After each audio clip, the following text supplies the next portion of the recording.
I recently had a question that was kind of difficult for me to answer. It was in the comment section on one of my videos, and I've been thinking about it for days. And the question is, what is the most efficient use of stone if you don't have very much? What is the most efficient technique? What is the most efficient, maybe the point styles, and everything involved? What is the most efficient technique to conserve your stone? So that as a beginner, I can, from the very beginning, use the best technique and have the best results.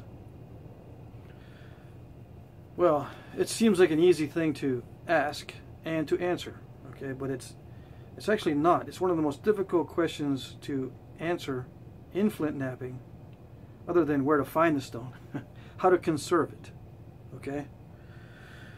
Now, you can do it mathematically by weight, and believe it or not, I have tried that. Now, mathematically, if you are good at making these type of cores and blades, this is the most efficient technique, I can tell you, as far as I know. Assuming you don't break anything, this is the most efficient technique. And if you use the blades as tools without much modification, and you limit your debitage or your waste flakes, you're obviously going to get a good efficiency mathematically. And as long as this core is not huge and the reduction process of the core doesn't create a lot of waste, then you're very efficient. But most, I think most peoples that were flint knapping didn't use that type of technique exclusively. They reduced cores into bifaces. Now, personally, for beginners, I think the biface technique is going to be your most efficient, and I'm going to get into the reasons why. One reason is because it's kind of boring, I think, to use the blades off of a core like this for all your tools, and to, you know, knock off enough of these blades that some of them will look like arrowheads or spear points, and then just use them with very little modification. All right, you're very limited, in other words. Maybe I shouldn't use the word boring. If you want to make tools like arrowheads from a specific culture, it's better to do the biface technique, because it more closely matches the cultures that were working the stone. And the more I look into it, the more I read, the more artifacts that I see, the more I realize there's a trend toward creating large bifaces with the waste flakes being made into smaller projectile points. So the biface becomes a knife, and the smaller flakes become projectile points. So, you know, you shoot the projectile point at the animal, then you butcher it with the knife.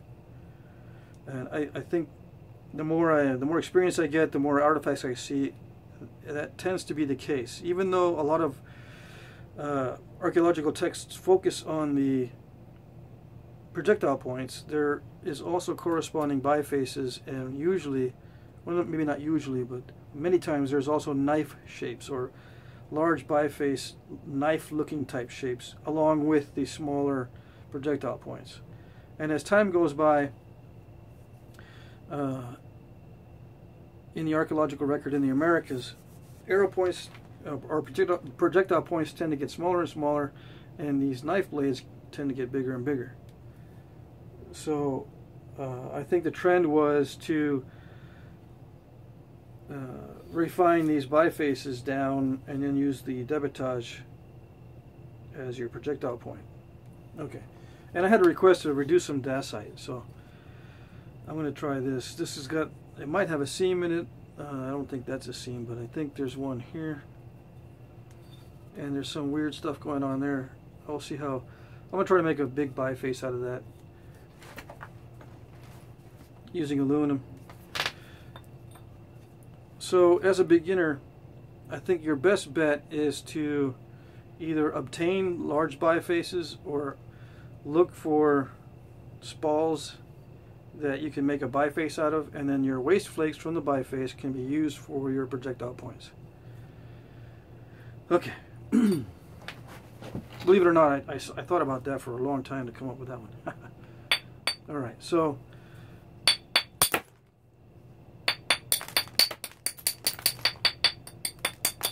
this is already pretty much in a platter shape, so it's kind of taking a shortcut on this one. If all you have are large, blocky, odd-shaped pieces, and you're trying to make a biface out of them,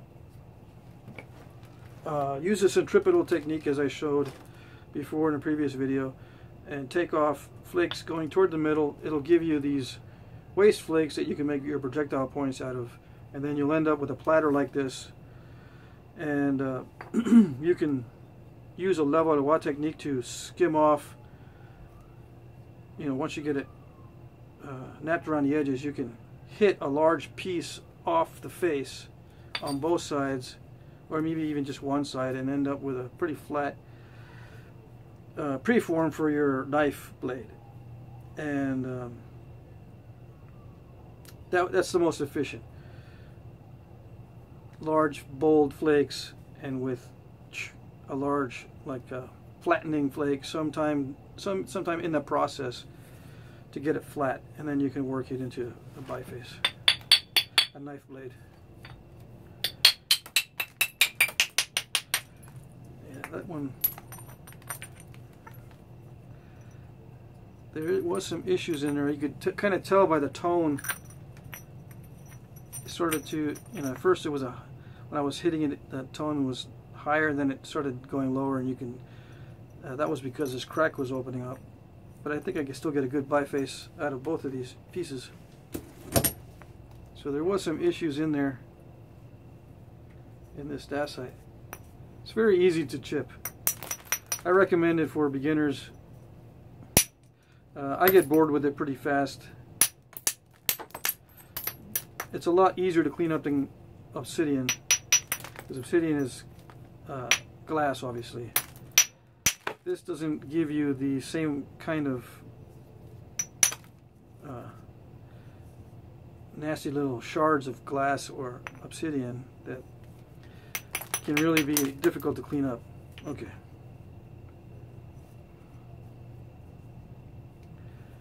Now, I hesitate to hit this hard, but I want to try to reduce this as much as possible with the aluminum billet. And I weighed this, it's like 10 ounces. And I have a hammerstone, a real hammerstone, that weighs 7 ounces. So I was comparing the weight with the hammerstones. This is pretty much in line with stone weight and not antler weight. Antlers are lighter than this. I was figuring maybe this would be the same as antler, but it's actually heavier. It's more in line with the hammerstone weight. Okay, but I'll get more into that later. I'll try to duplicate hammerstone sizes in aluminum. I'll order some more aluminum and try different shapes. Okay. But for now, I just want to let you know that the aluminum will grab the edge. It's not slippery. It works, I think, better than copper as far as grabbing the edge and peeling flakes off, because it dimples easier.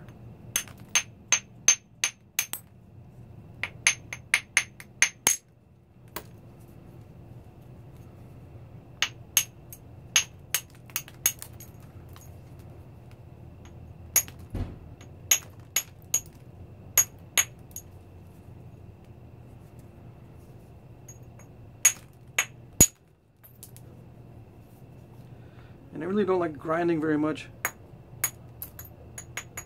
or abrading when I'm doing this. I tried to use the surface from the previous flake, but that took off a little too much, but it's still okay. I like to use the scar from the previous flake to reduce, or to create a platform for reducing.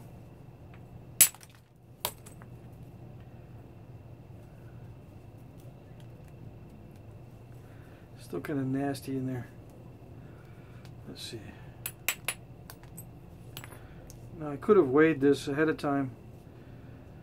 I will tell you that my previous attempts at weighing my cores and the resulting bifaces and stuff after I've finished with everything.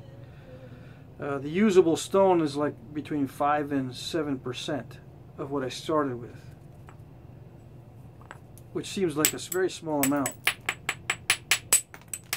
And that was when I first started, when my success rate was usually 3 out of 4 points didn't break. So 1 out of 4 would break, so that's 25% waste on my finished points. And that took a lot of, that created a lot of waste. And as you get better, as I get better, I could probably make 7 or 8 points before I broke one. So I need to do that test again to see how much of a percentage I have by weight on my success. I don't think I can get it above 20%. Total weight. But maybe I can. It also depends on how much of the waste I use for arrowheads. But if I'm trying to imitate a certain culture, they usually didn't have many options in their projectile points. So that, you know, you can't make large projectile points and small ones in the same culture usually. It's just usually the same size over and over again, and then a knife blade. Okay. I just need to be very careful when hitting this.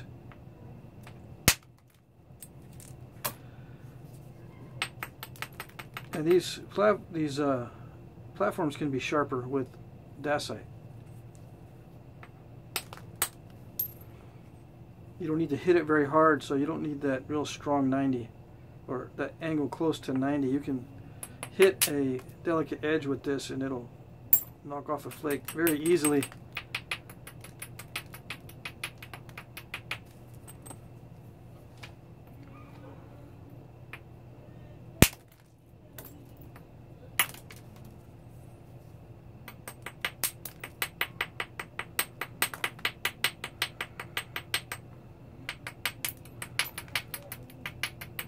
If I get a hold of an odd-shaped dacite chunk, I'll do this again.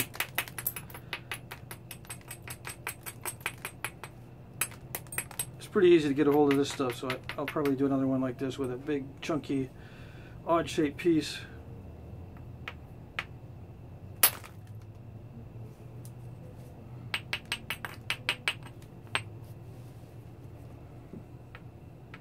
Probably should wear a glove too. Hold on a second. Forgot about my finger protectors. I think they're called finger guards online. You can look them up, and I think Amazon probably carries these too. Alright. Finger guards.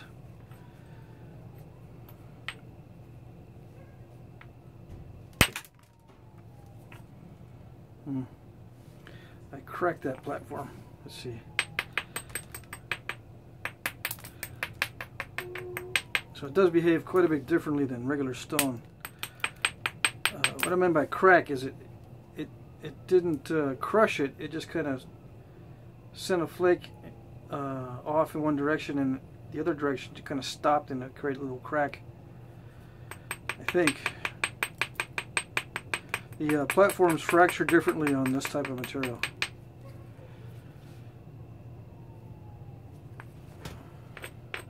And I might have to go to a braiding, because the hitting and the, you know, I'm trying to do this brushing, but I'm actually hitting it, right? And it's creating these little scoop outs, little tiny scoop outs that are not very strong when I hit. And it kind of crushes everything. Alright, so let's see. See, the ends are thin enough, so I'm going for me to be confident of striking hard in the middle. I'm going to strike hard to try to get rid of some of that mass in the middle. Let's see.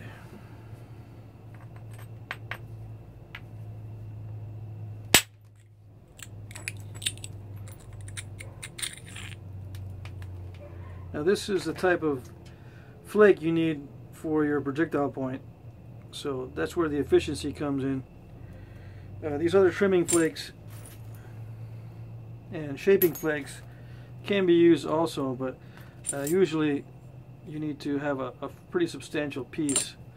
So you want to do bold flaking. Try to set up platforms that'll give you large flakes. And that's difficult for beginners, I realize, but that's going to be your goal, is to learn how to do bold flaking. That will increase your efficiency tremendously. I have told beginners that little tiny flakes are more efficient as far as non-breakage.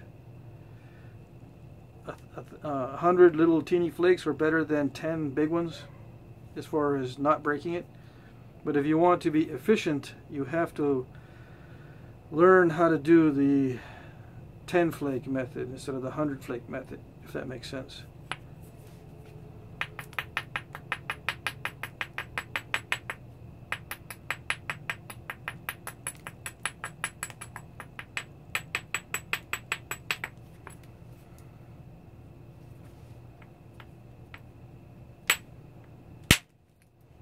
And this is more of a brushing motion. This is a little bit thin for a projectile point, so, but that side is very nice for this type of thing.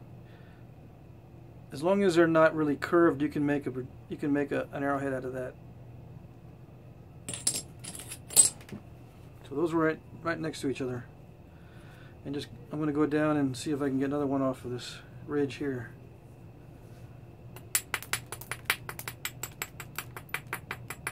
And I can't think about it too much, because if I do it, it kind of messes me up.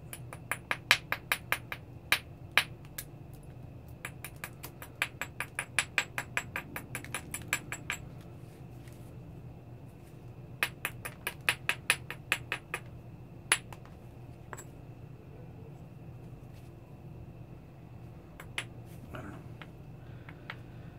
It's a really erratic platform, but I don't care. I'm just gonna see what happens.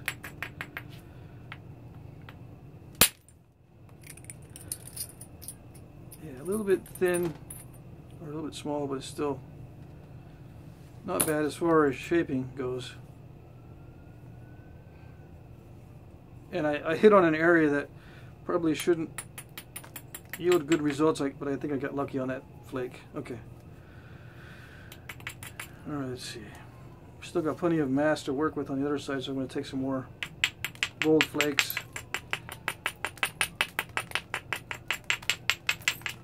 And percussion is good for that. It's going to be hard to do this with indirect percussion. The direct percussion is good for this, for generating these projectile point flakes.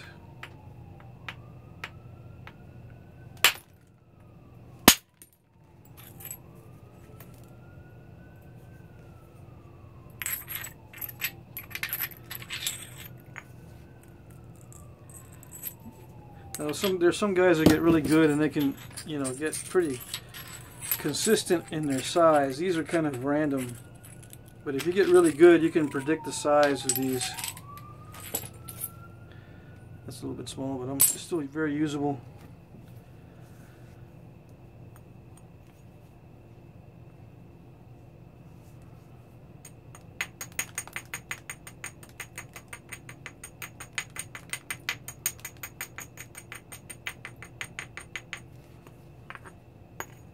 I think it hit I'm glad I didn't cut myself on that one. I felt it hit here on my little finger. Obsidian probably would have cut me, but this isn't quite as sharp.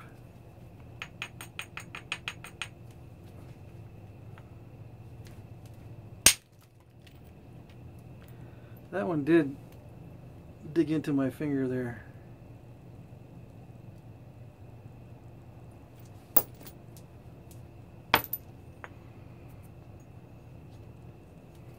This flake here. So I gotta be careful where I put my index finger. Alright, I thought that was gonna be a lot larger, but as luck would have it. Let's see.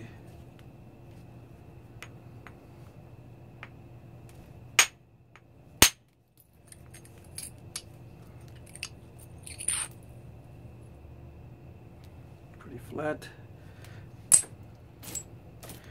Nice flick. I think this is why a lot of nappers like Dacite. It's very consistent.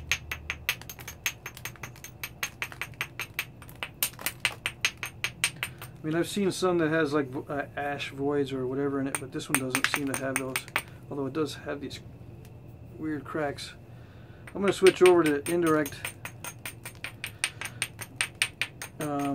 Well, just for this video, I guess I'll just stop here once I get a few more flakes, and then I'm not sure, maybe I'll just save this biface for a later video. I just wanted to show the direct percussion method on this and discuss the efficiency and try to answer that question of what is the most efficient technique for new people who don't have much stone to work with. Okay.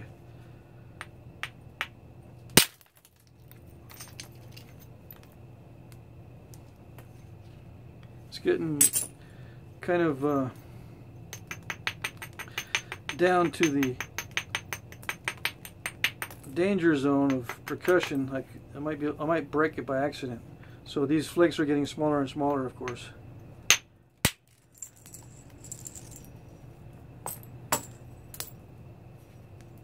It is still possible to get some large flakes off of this, but I'm going to take it easy. For the video, I don't want to break this biface. And obviously, if you break the biface, you won't get your knife blade, but you'll get some projectile points out of it. So it's still efficient in that respect.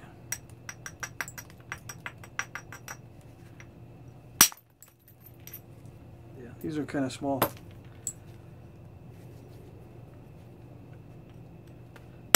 Still usable if your culture that you're trying to imitate has bird points. Still very usable.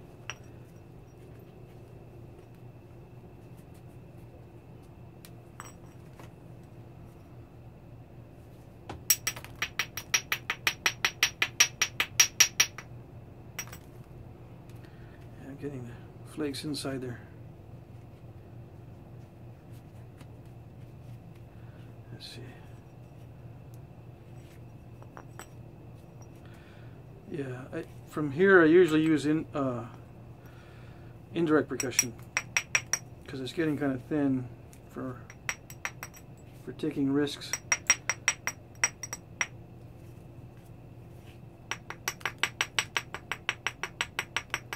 One more flake off of here and then I'll call it good.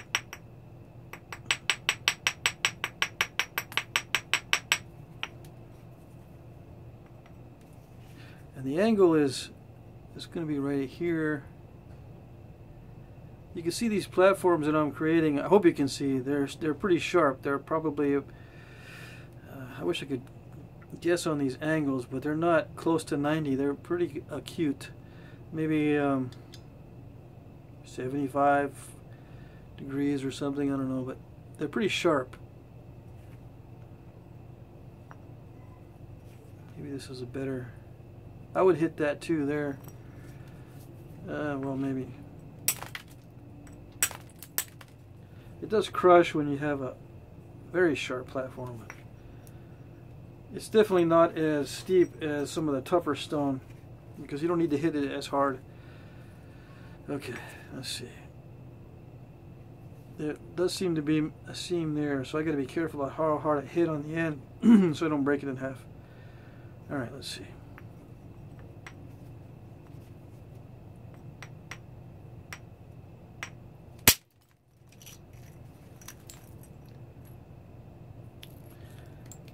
And that's good for our bird point.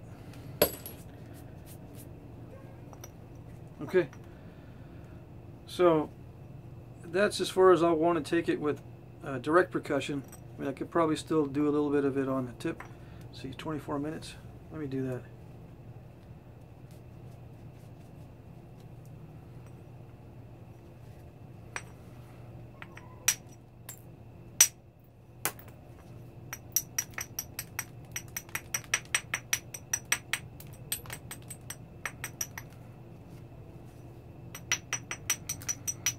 There does seem to be a possibility of a seam right there. It doesn't sound all that good.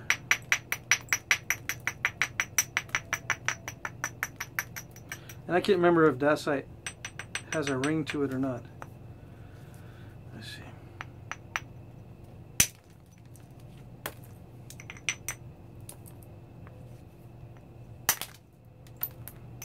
Some people call it dacite, dacite. I don't think it matters.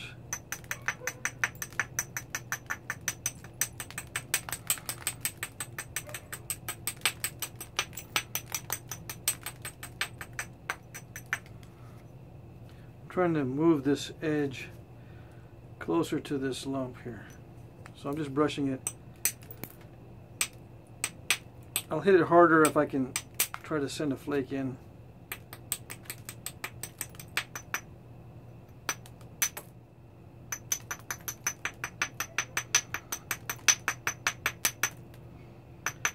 But working dacite is very different from working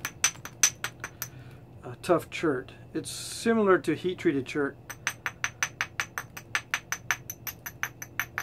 but very different from rhyolite or tough chert. The platforms have to be very strong and very well prepared on the tougher materials, or when you hit it's not going to go anywhere. Okay, but with dacite, just about any time you hit, you're going to get a flake of some sort.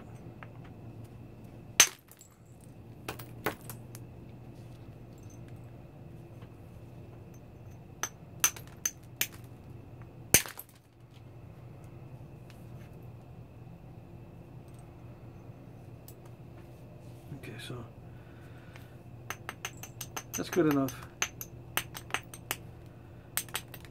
I like to leave it kind of wide too, because it gives me mass enough to develop a good platform to send long flakes in with an indirect percussion technique. What I would want to do here is make sure this platform is good and start sending long flakes into this area this way instead of trying to come in this way, because it's going to create a lot of step fractures. So you have to do it from this side over here. So I would dress that up, put some good platforms here, and then use an indirect percussion technique to send long flakes across to get rid of this original surface area, and then come across here or turn it over and do the other side with long indirect percussion flakes.